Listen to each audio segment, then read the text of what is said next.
Hello friends, welcome back to our channel. In today's video, I will show you how to switch off your iPhone 17. Friends, in this video, I will show you two simple methods to turn off your iPhone. First of all, open the control center by swiping down from the top right side. After that, you will see a power icon. Press and hold the power icon for 1 second, then release. Then the power off menu will appear on the screen. If you slide this power icon from left to right side, your phone will be turned off. Friends, now I will tell you the second method. To turn off the phone is another way. Press and hold the power button and the volume down button simultaneously. Then the power off menu will appear on the display. Your phone will be power off when you slide this power icon from left side to the right.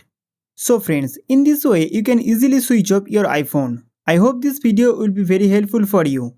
So don't forget to like this video and subscribe to our channel for more updates.